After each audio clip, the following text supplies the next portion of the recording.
What happened to Truly Brown after Sister Wives Season 19? Cristin Brown from Sister Wives is seeking full custody of her youngest daughter, Truly Brown, whom she shares with Kody Brown. Cristin and Kody were in a spiritual union for over 25 years, but they separated in late 2021. The split resulted in a custody battle over their teenage daughter, Truly. In the past 3 years, Truly has primarily lived with her mother, Cristin, with occasional visits to her father.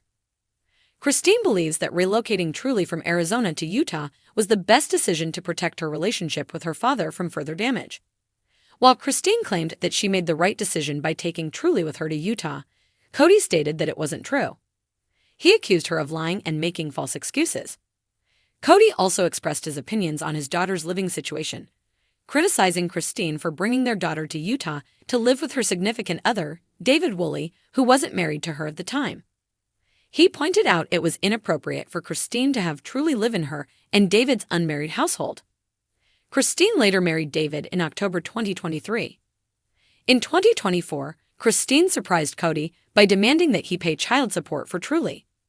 This not only forced Kody to be more responsible, but also led Cristin to file a petition for a declaration of paternity. Truly was born in 2010 when Cristin wasn't legally married to Kody. Therefore, she didn't put Kody's name on Truly's birth certificate. However, after they split, Cristin took legal action to send a clear message to Kody that it was time for him to fulfill his parental obligations to his teenage daughter. She filed the paperwork in September 2024, but hasn't yet disclosed whether she still shares Truly's custody with Kody. According to Reality Tea, Kody and Cristin's legal teams submitted their disclosures in December 2024. They were encouraged to attend a mediation on May 21, 2025. It'll be interesting to see when Cristin feels comfortable discussing the status of Truly's custody. Perhaps she'll do so in the coming Sister Wives season while showcasing her legal battle with Kody. Fans have watched Truly being born on the show, and she is now a teenager. She frequently appears in her mother's Instagram posts, joining her on adventurous trips. In April 2025, Cristin and David shared a video of themselves enjoying an off-road ride in Sand Hollow, Utah. Cristin captioned her post, "It's cozy, peaceful, and the perfect spot to relax and make memories with David and Truly." The video showed the trio looking very happy. Truly looked just like a carbon copy of her mom, a detail many Sister Wives fans pointed out in the comments. In May 2025, Cristin shared a series of photos with Truly from Goblin Valley in Utah, both sporting matching sunglasses and bearing a strong resemblance to each other. The mother-daughter pair not only looked alike, but appeared to be enjoying each other's company.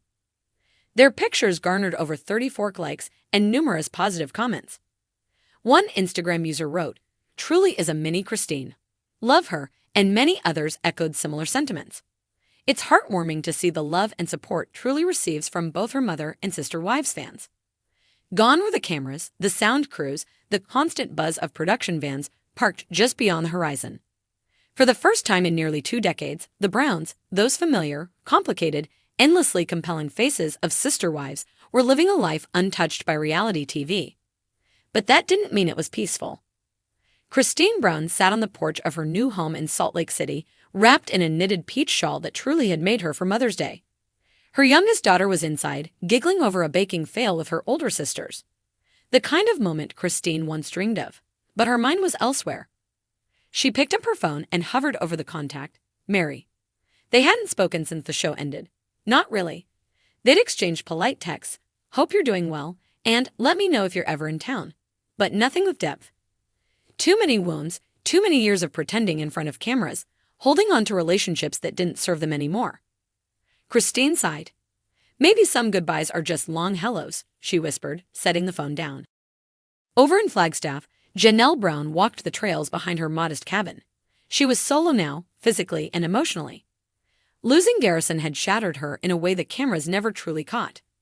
The grief had carved new lines into her face, reshaped her soul. She wasn't angry with Kody anymore.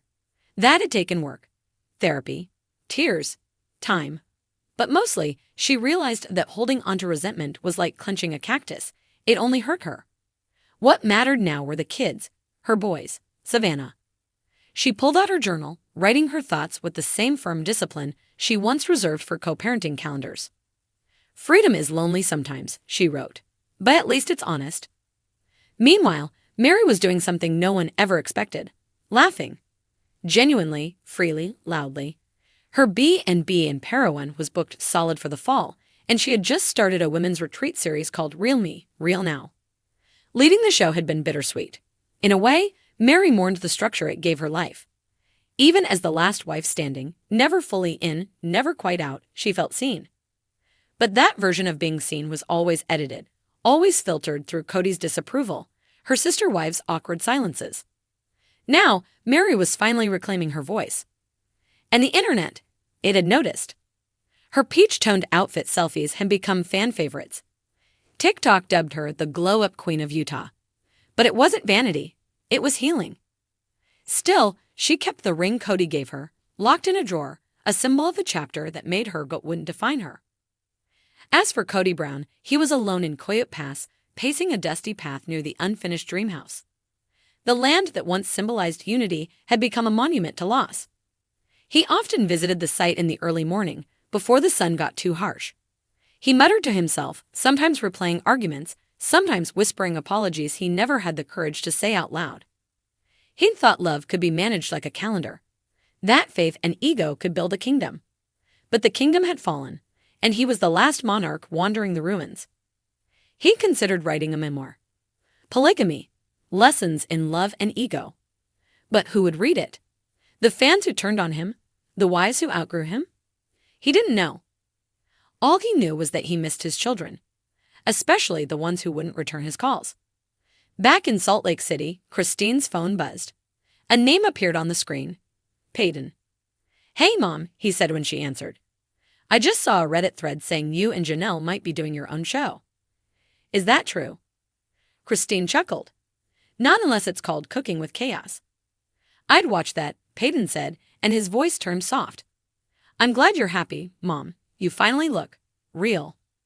That word again, real. It had started echoing in all their lives after the cameras left. Real grief, real healing, real distance, real freedom. Somewhere in Arizona, Robin Brown sat in silence, scrolling through her phone as old clips of sister wives surfaced again. Her face appeared on screen, eyes wide, voice cracking, Cody's hand in hers as he promised she was his soulmate. The comments were brutal. They always had been. She didn't read them anymore. But something deeper hurt. Her once perfect fairy tale was unraveling. Cody was there physically, but emotionally he'd become someone else. Angry, bitter, hollowed by the rejection of the other wives and the children who wouldn't return. The burden of being the last wife standing no longer felt like victory.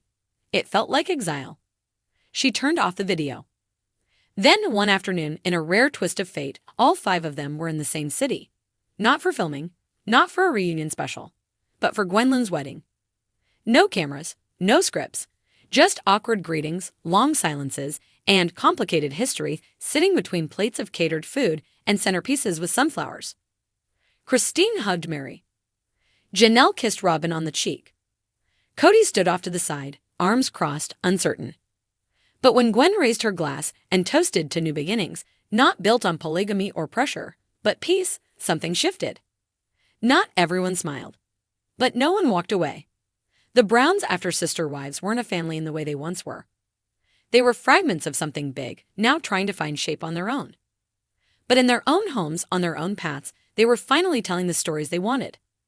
And that was the most real thing of all.